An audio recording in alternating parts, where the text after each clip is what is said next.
I was like, so how do I get them more education? And it's like, I need something that people can hand horizontally from one person to another. And he's like, but hey, I've got 3 kids. I understand what it's like. So it can't be a physical thing that someone has to carry around, and it can't be like a real burden on someone's time. And every time I tried to cross podcasting off the list, I was like, podcast satisfies everything. You can carry it because it's a digital product. You can share it because it's on the internet. You can do it at your own pace, because if you want to listen to 5 minutes right now and 10 minutes later on, you can totally do that. And it is something that can capture my tonality, my goofiness, and my education ability. And somebody could listen to 3, 4, 5, 6 hours of who is Mark, what is Second Comma, what does he do, and how does he do it. And if they ever don't like me, then they just turn me off. And then that's okay. And they go back to their life. But if they like me, then they have a way to even get in contact with me, because you can inject so much information into the show notes. I was like, it really was a great solution for me.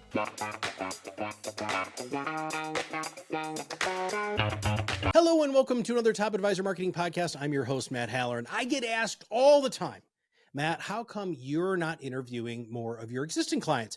And I don't really have a very good answer for that. I thought about it and I was like, you know what? We have interviewed a few of our clients here and there.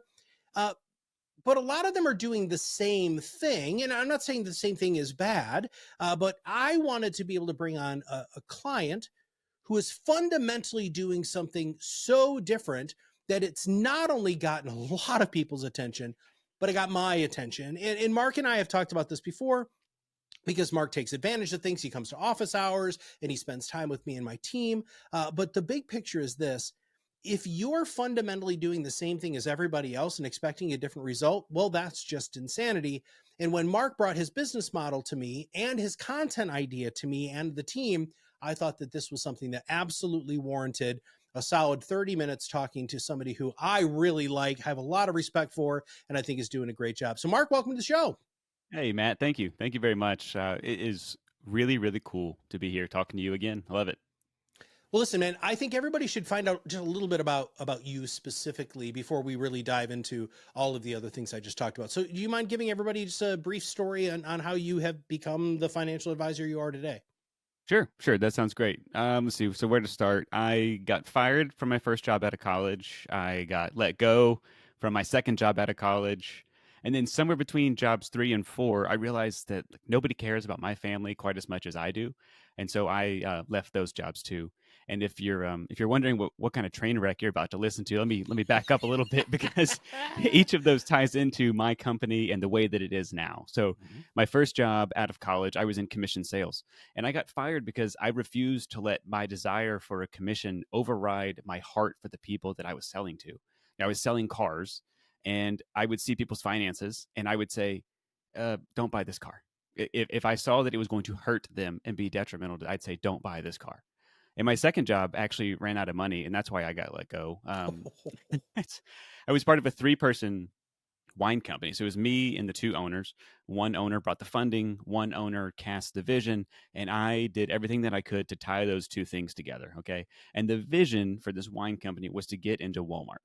And so I did some Excel magic, and I showed that if we got into Walmart, we would bankrupt the company. My warnings fell on deaf ears, and we got into Walmart. And about 5 months later, my phone rings. The company's out of money. We got to let you go.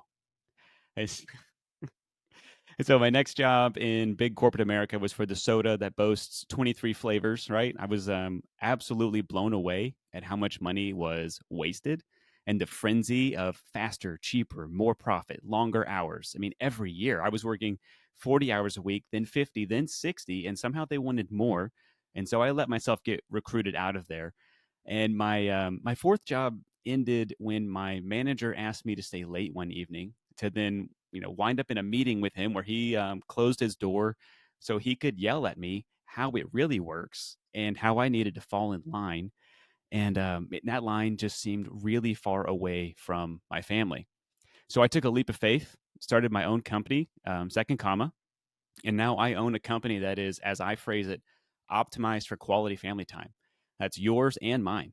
And I summarize what I do as I help people in their 30s spend the next 30 years stewarding their money to prepare for their last 30 years. And that's what we do here at Second Comma.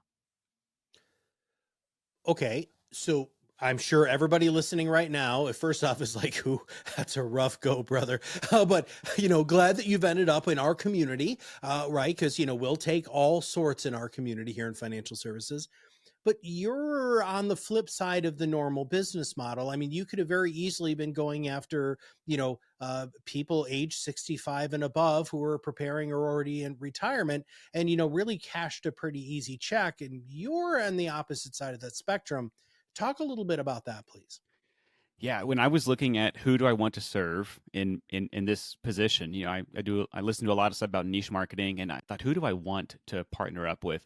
And what I noticed was a really common situation in my peers, looking out peer to peer, people who are in their 30s, who have young children, who have successful careers, who have what felt like every week was like an additional time constraint, and they were running out of time. And at the same time, money was increasing, household income was increasing, college was drawing closer, retirement's drawing closer, and I have no time to figure out what to do with that. And I thought, these are people who really need help. If this continues for 30 more years, I mean, just look at the divorce rate in America. Look at the average American family and what they can handle financially. And I said, I don't want my friends to be that way. And so I built my entire company to find people like me, people like my friends, people that I was seeing at church that are struggling while being successful. And I said, let's work on this together. Hmm. How do you do that and make money, though, dude? It's on my end as the business owner, it's low overhead, Hmm. right? So I don't have grand visions of a giant building with my name on the side or second comma on the side. I have grand visions of deep relationships with my clients that are long lasting, that help them move from A to B, one to two. I mean, we're trying to make progress. That's all on me keeping expenses low, to where I don't need to, uh, I guess, drain everybody else's bank account in an attempt to fill mine up. If I could put the Sure. unfiltered version on there. Okay. I'm going to ask you more questions about that, but one of the things that you had said to me previously, which is that you took one of our sayings here that I say on this podcast all the time, which is "be your own loud," and you added something to it, and I love what you added to it, and I want you to talk a little bit about the idea of you kind of sinking your teeth into "be your own loud," and then what you've done with it to help motivate you and to make sure that you're doing the things you need to do to rise above the noise. Yes. So you guys say all the time, be your own loud. And what I added on there was be your own loud, not somebody else's mumble. Okay. And what that means for me is I look at everybody else's business model, average financial advisors, average business model, helping people who have half a million, 1 million, $2 million, and that was more so helping people keep that money and retire on that money. And I was more interested in helping people grow from where they are to where they need to be to retire, and guiding them through all those steps, buying a house, buying a car, all those things that people step up to. And if you do it right, that's great. If you do it wrong, I mean, you can really ruin yourself financially. And when I thought about just stepping up and saying, okay, who's 3 years out from retirement? Who's already successfully saved for retirement and wants to do a rollover, and then I'll help you manage it. I mean, I'm even losing my energy right now saying it out loud. That just wasn't that just wasn't for me. That felt like somebody else's mumble. And so then ProudMouth says, "Be your own loud." And where I find my energy is finding young families and taking that pressure of the financial burden and lifting it off their shoulders and just helping them stand up, helping them have confidence, teaching financial literacy. I mean, that's where I'm able to be my own loud. And I thought, if I'm going to take this leap, if I'm going to make this change, I've got to be my loud, not somebody else's mumble. Yeah. So as we were preparing for the call, you had a couple of rather nice things to say about podcasting, and I don't really know how else to say that. Things that I mean, so just so the audience knows, this is not the first time Mark and I have talked. We've talked probably 10 or 15 times because, again, part of him being a client of ours, he gets access to not only our client only office hours, but the 8 hours of office hours that we do every single solitary month. So you and I have, had lots of fruitful conversations, but I've never really heard you say how you felt about podcasting and why you thought it was a solution. Can you elaborate on that, please? Yes. So again, back to my niche market is kind of in a time frenzy, right? Little time tornado, Mm. spinning, spinning, spinning, faster, faster, faster. And what I needed was a way to get people out of neutral, is what I was trying to figure out. Because what was happening is I'm serving my clients, I'm solving real problems for them. They're getting very excited. They're telling their friends at church. Mom's going back to mom group and she's sharing it with her friends. Dad's going across the street over a glass of bourbon and telling the neighbor about what's going on in their finances. And that information goes from one individual to another, and then really nothing was happening. And I was thinking, I need something to get people out of neutral. I got to put them back in drive. And what I thought was, they don't know enough, right? That's why they're not taking action. Okay, so I was like, so how do I get them more education? And it's like, I need something that people can hand horizontally from one person to another. And it's like, but hey, I've got 3 kids. I understand what it's like. So it can't be a physical thing that someone has to carry around, and it can't be like a real burden on someone's time. And every time I tried to cross podcasting off the list, I was like, podcast satisfies everything. You can carry it because it's a digital product. You can share it because it's on the internet. You can do it at your own pace, because if you want to listen to 5 minutes right now and 10 minutes later on, you can totally do that. And it is something that can capture my tonality, my goofiness, and my education ability. And somebody could listen to 3, 4, 5, 6 hours of who is Mark, what is second comma, what does he do, and how does he do it. And if they ever don't like me, then they just turn me off, and then that's okay, and they go back to their life. But if they like me, then they have a way to even get in contact with me, because you can inject so much information into the show notes. I was like, it really was a great solution for me. Now, tell everybody the name of your show, because one of the reasons why I believe it is so successful is not just because your ideal target market consumes unbelievable amounts of podcasts, but and then I also want you to talk about the episode, because you and I have talked about this before. But tell everybody what the name of the show is.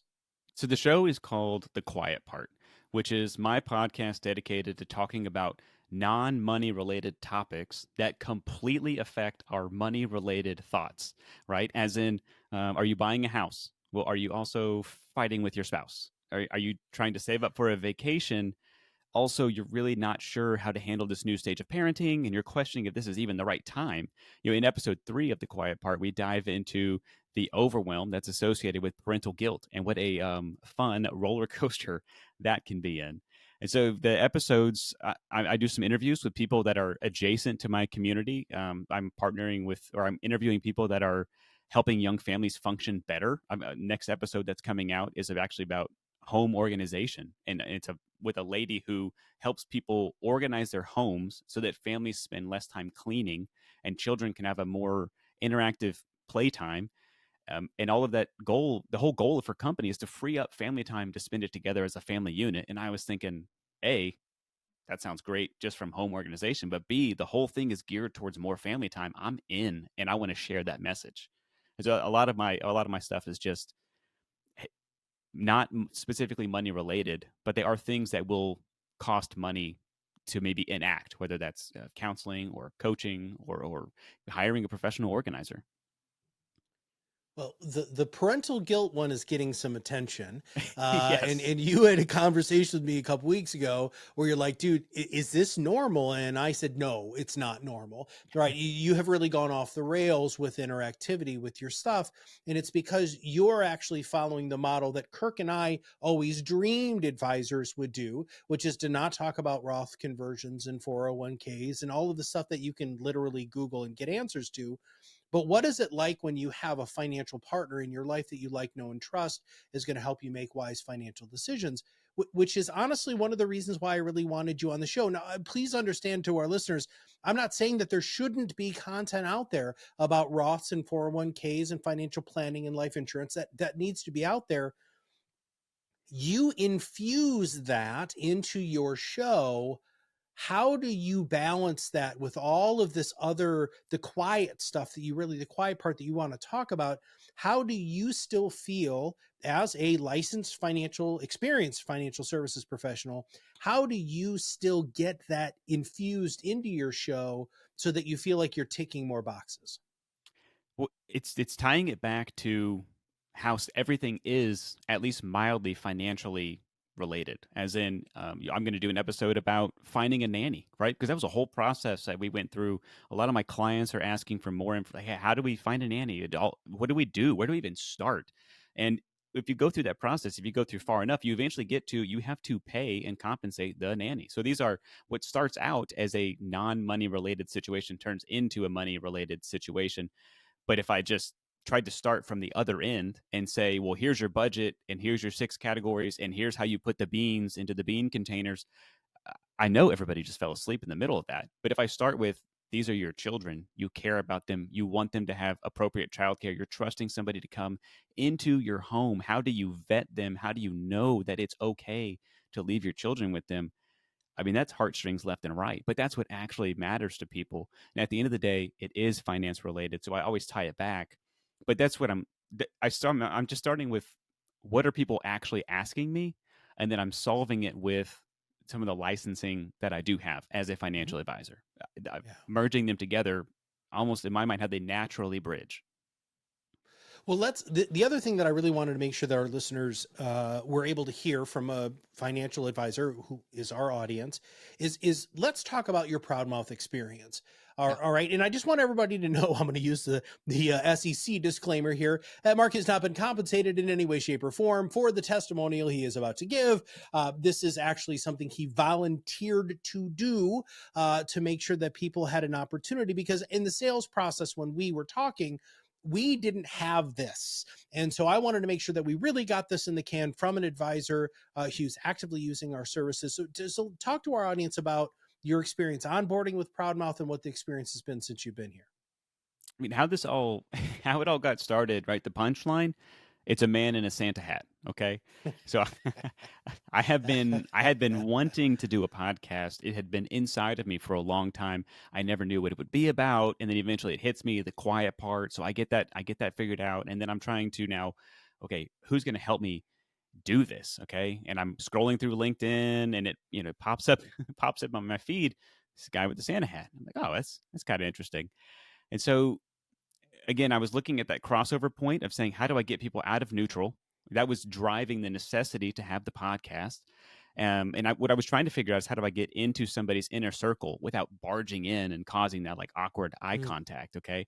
So I thought podcast. And then I was talking to my wife and I said, I think this is what we need is a podcast. That's what people can hand horizontally. Okay. And so then I get down to who am I going to partner with? So I did a bunch of research. Of course, I had the Excel. I research all the companies I can. I got the Excel document. I'm listing everything out. I get down to two companies, and I called the other company because I knew somebody that worked with them, and Oh, I was ready to go. I knew somebody that worked with this other company. Okay, and it was. I was talking to the owner of the company. It was a horrible experience. There was no customer service. I seemed to be such an inconvenience to this person, and I just thought, you know what? Santa wouldn't treat me like this. I know he wouldn't. And so I get back on, I'm digging into who is Santa. I've seen this picture. I had seen it associated with ProudMouth. Who is this guy? And oh, he's actually one of the founders of ProudMouth. Like he doesn't just work there, he is ProudMouth. Whoa, okay.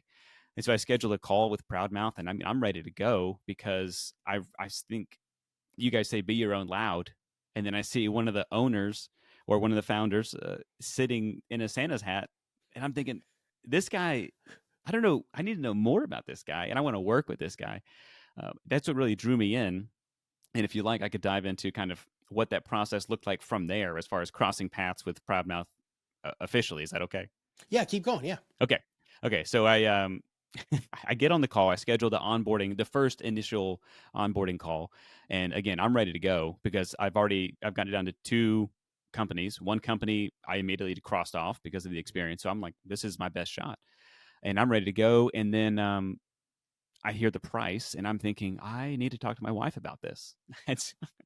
So I get off of that call, and first I run it by my best friend, and he thinks I'm crazy for what I tell him. And the reason that he thinks I'm crazy is because the cost of the 12-month agreement that ProudMouth wants me to make is more than what I had made as a financial planner in the previous 12 months, which yes, those had been my first 12 months in the industry, but partnering with ProudMouth would cost me more than my whole previous year's salary. And he thought that I was crazy.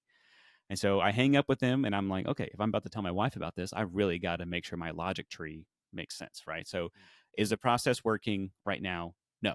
Why? Because people don't know me well enough to take action. They're not compelled to get out of neutral. Okay, well, how can I help my clients better educate my prospects for me? I need something they can hand to each other.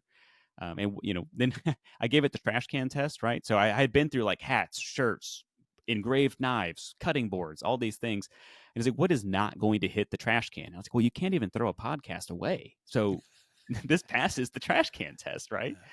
And so then what will the podcast accomplish? Okay, well, it's going to allow me to introduce myself, introduce the company, what I do, who I do it for, why I do it. I can give some discussion around important topics that I see repeated in my niche. I can tell some stories, crack a few jokes, let them hear the unfiltered me, and let them see my quirks and hear my tonality. And just for people that are listening, this is all stuff that ProudMouth educated me on in the initial discovery. These are not my thoughts. These are what ProudMouth was willing to give me for free. These are all the benefits that they sold me on, really, just in the 30-minute meeting that I had. So then the question was, can I accomplish this in 12 episodes? And again, ProudMouth laid out for me, if you don't know what to do, this is what your first 12 episodes can be.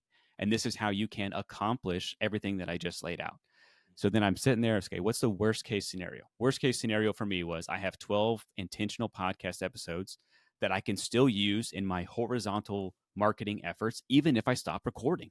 I still have these episodes to cut out some of my most repeated phrases and discussions. So now I'm face to face with my wife. I'm having the big conversation, okay? And the problem is she can also do math, okay?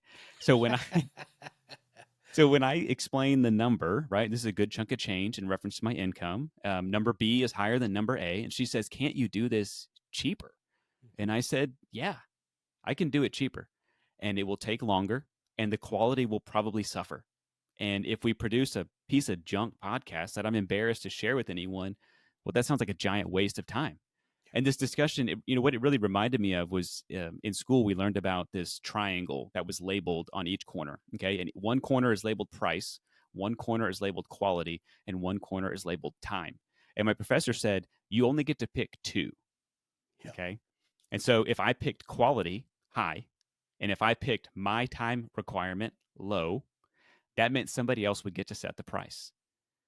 And I was thinking, well, ProudMouth has set the price. They have let me know what is required for me to have high quality and low time commitment. And at the end of the day, I needed to be able to educate people without requiring them to get on a phone call or a Zoom or come to a webinar. I needed it to be easy to share and a podcast fit the bill. I needed it to sound good, and partnering with a professional company would satisfy that. I needed the production to not consume my days and my weeks. And the process that ProudMouth has given me has absolutely delivered on that. I mean, so far above and beyond. I have thanked Matt individually. Matt, I will thank you again. Thank you for exceeding my wildest dreams. And I know that I'm only 4 episodes in so far, but the podcast has been a huge success. Again, I came to Matt and I said, "Is this normal?" You guys said, "No, this is what normal looks like." And Right. so I didn't know. I had no idea.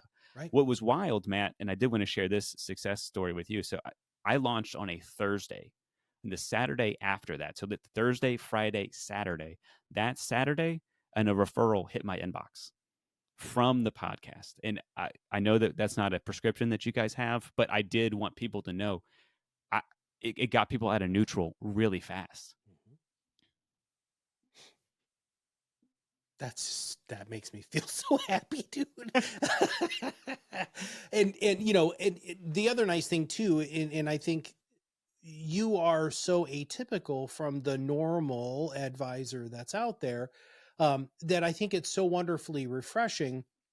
And the other nice thing that I feel working with you, because I actually do work with you, because you show up and, we talk about, lots of stuff, not necessarily just marketing on our office hours, but that you listen, right? And I know that you go to a lot of conferences and there's a lot of people there who don't listen, and you wanted to separate yourself from them. But do you mind telling everybody about your acronym there that you and I have spent a little bit of time giggling about before we started recording? Yes. So what I run into when I go to these conferences is what I call a bogie, and that's going to be a boring old white guy. Mm-hmm. Okay, they're everywhere, and I really wanted to let people know I'm not just another boring old white guy.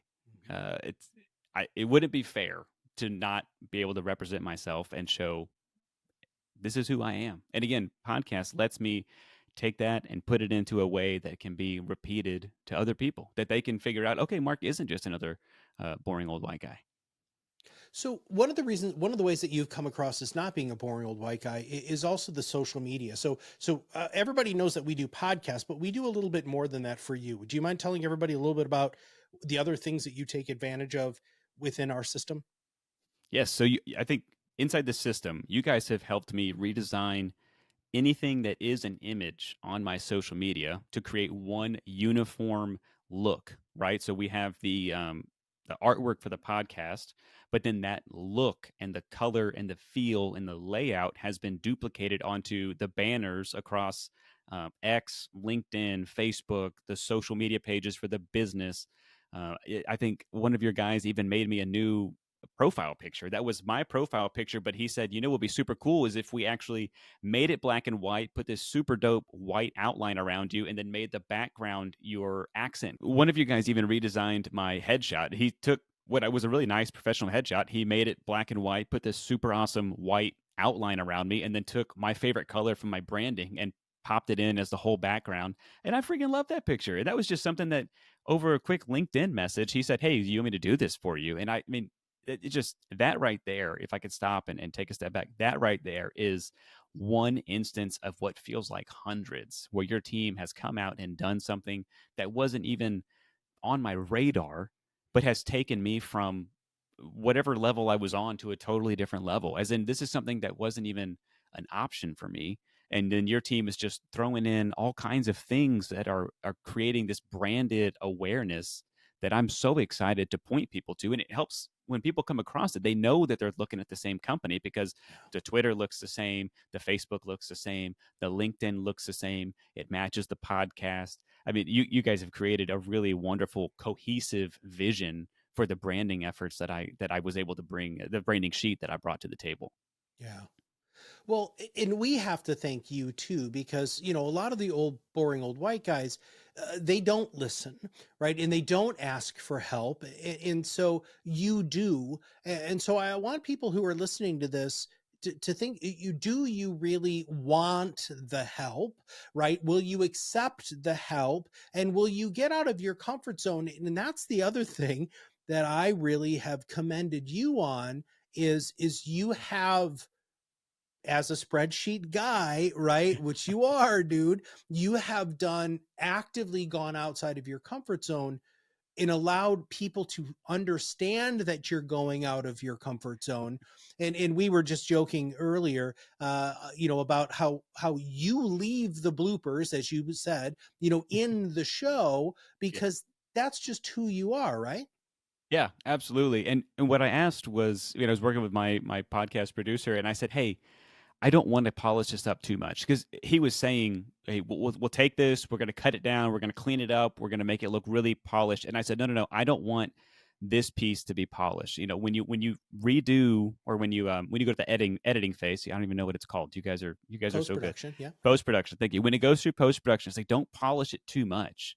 And so what I said was, instead of stripping out every time I make a mistake, can you actually leave it in and just watch my rambling thoughts deteriorate into nothingness, and then to transition from that back into we are focused. I said, can you grab that like bars and tones screen that used to be on TV when a channel stopped broadcasting, and can you just do like a beep and snap it back into the polished version of the podcast? And he thought that was hilarious, didn't fight me at all, rolled it in there. And if you go to my YouTube channel and watch episode 3, where we have some bloopers, I mean, I think it's freaking hilarious that Yeah. A, we left it in there and we showed our real mess ups, but B, just getting that bars and tones screen, right now it's 2024. Getting that screen in 2024 is a great throwback to my childhood. Yeah. Well, and that's the sort of stuff that we absolutely love to be able to do for our clients. And we love, attracting people, whether that's, me wearing a Santa hat, or whatever it is, to get, people's attention, to understand that we want you to be your own loud, not be somebody else's mumble. We also want you to be proud of your content. And Mark, that's the other thing.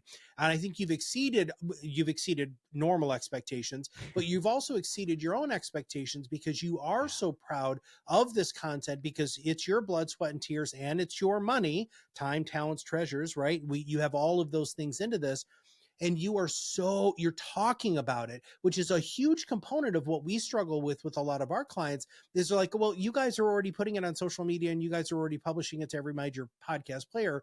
Why do I need to talk about it? And you're the antithesis of that, and you're like, well, of course they're going to put it everywhere, but I am going to talk about it. I want you, as we wrap up here, how do you talk about it? How do you talk about it with clients? How do you talk about it with prospects? What are you doing with that kind of organic-y sort of, flyers on the street sort of stuff that you've been doing to get, the quiet part listened to? It's an amazing circle that ties back into itself. Okay. So I use my client meetings and my conversations with people to drive the content of my podcast. People that want to know, well, hey, what do you do? Who do you do it for? What's your business like? Okay, boom. Those are now podcast episodes. So the next time that podcast episode comes up and I start to answer it, say, hey, you know what? Actually, if you want more information about this, I actually recorded a whole podcast episode about it. And if you want, you can listen to that. Okay. And that process is starting to build and really take shape. And I'm just continuing to do that, where I'm in a conversation that has two different topics. One that I've already made a podcast episode about. Okay. Well, topic number 2 is probably going to be on the docket pretty soon for a podcast episode. And then now let's pretend like that becomes a podcast episode. Like my most recent episode that's launching tomorrow is about cash flow, household cash flow. How do you manage it? What do you do with it? Well, that's because I was having so many conversations about it. Tomorrow, that podcast episode launches. Guess what I'm starting to do tomorrow every time I start to talk about cash flow? Is, hey, you know what? I actually dedicated 30 whole minutes to talking about cash flow. If you want, you can listen to that. And what I've been doing before then is saying, hey, FYI, on this day is when my podcast episode launches about this topic. So we're going to talk 1, 2, 3 about this. But if you want 4 through 40, that's going to be in the episode. And I have been almost pre-selling the content, hoping to really drive the volume back to the listens, not because I'm a metrics guy, but because I recorded the podcast to try to multiply my efforts. And if I don't drive everybody back to the podcast, then I'm not doing what I set out to do. But the podcast just fits very naturally into this cycle that I'm seeing develop between having conversations, making content, taking the content into the conversations, listening in the conversation for more content, and then driving that back into the podcast for more content. Perfect circle, brother. All right. So our audience is probably sitting here thinking to themselves, what do I do now? Right. So what do you tell our audience? Where should they go if they want to know more about you, or whatever? What do you think our audience should take away from all of this? What I want people to take away is I said, but I want to apologize. I said Boji, and if somebody's still offended, I do want to apologize. I'm sorry. I didn't mean to call you a boring old white guy. But I mean that in the sense of, let's say you're an advisor who has 30 years of successful career. You've been working with your clients, they're aging up in demographic with you. You have become an older advisor. Let's say you are just closer to retirement than you are at the beginning. And I think what I see happening when I go to these conferences, when I have conversations with advisors that are a generation above me, they're successful. They're 30 years in. They're closer to retirement. And what's happening is that the peer to peer, the horizontal referrals are actually kind of dying out, maybe for some people, and you're getting more vertical referrals, which is the generation below. So you've been really nice to your clients, and they're trying to reward you with the next generation of business.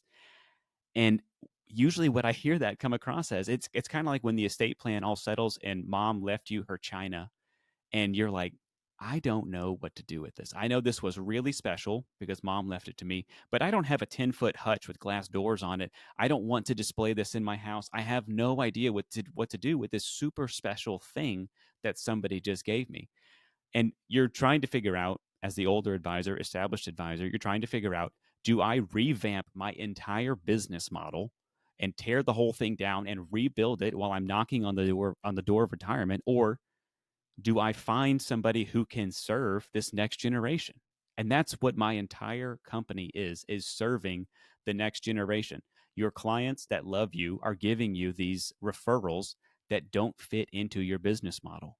And you're I think the whole industry is facing a potential consequence if this isn't handled well, because somebody hands you their baby, whether that's literal or that's just, hey, this is someone that I really trust that's younger than me and I want you to take care of them.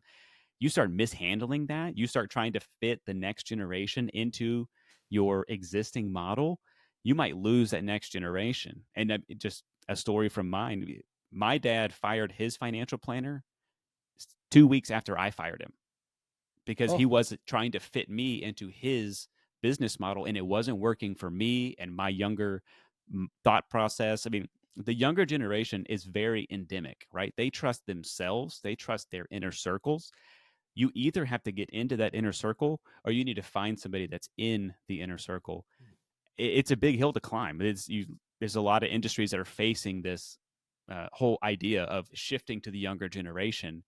And I think for advisors, the best path forward would be, let's partner and let's find advisors that serve one generation and then advisors that serve another generation. And maybe there's a way for a mutual partnership to serve multiple generations of clients. well, and that's your entire business model, right? Your business model is to serve these people who don't have $250,000 in investable assets, right? Your entire business model is for our listeners who are generally older, independent financial advisors to have a real solution where they don't have to hire some kid straight out of college and try to train them up for the next however many years in order for them to take the next gen. You are that solution. And I really, really hope people reach out to you and say, I would love to partner with you, Mark, because I do have all of these younger people who I know need your level of service. And I am not set up in any way, shape, or form to be able to service Exactly. them. So what should they do? How can they reach out to you? I think right here, this is a win-win. Okay, so let's say you hear me, you see my contact info in the show notes. I would encourage you to do a few things. Go to my website and read it. Go to my ebook. You can download my ebook. You can read that. You can listen to my podcast. Through there, you can educate yourself. And the reason it's a win-win is because you've got this client that gave you a vertical referral, and you don't know what to do with them. And it's a win-win because you either listen to my podcast, read the ebook, read the website, and you say, "This Mark guy, he really cares about you. He really cares about you. You should go work with him." And that's a win because you are saying, this is what I think is in the best interest of you. And that's a win for the new client referral. That's a win for your existing client because they see that you're willing to take care of the next Yeah. generation. That's a win-win. The other side is you listen to the podcast, you read the ebook, you read the website, and you think Mark is freaking crazy. Nobody should talk to this guy. But then you at least get to tell the new referral, hey, I did some research. I think I am the best fit for you. So come and learn about me, learn about what I do, learn about my company and why I do it. And if it's a good fit, then tell people it's a good fit. If it's a bad fit, then tell people, hey, I did some research and I saved you from something. That's a win-win. All right. Website is what again? Website is going to be second-comma.com. So second-comma.com. And if you want to, I'd love for you to reach out to me. That's going to be Mark at second-comma.com. Mark is MARK. Fantastic. Well, Mark, listen, thank you very much for being such a magnificent client. So I want to really, really thank you for that. And for everybody listening, listen, if you want to stop being the best kept secret, if you want to be able to get your voice out in the marketplace, we have a proven system that can work for you. And I would love to talk to you more about it. All you have to do is follow me on LinkedIn, go to our website, fill out that contact us form. And I'm more than happy to spend a little bit of time to find out if our managed influence accelerator system is right for you as it has been for Mark. So, Mark, thanks for being on the show, brother. Hey, thank you so much, Matt. This was a lot of fun. And just one last, you guys above and beyond in every way that I can imagine. And again, imagine like a board, and you guys are still adding pieces to the board. I love it. You guys are professionals. You're experts. You know what you're doing, and I love working here. Well, and we love having you, brother. And so for all of us here at ProudMouth, Mark, we say thank you. And for all of you listeners out there, I'll see you on the other side of the mic very soon.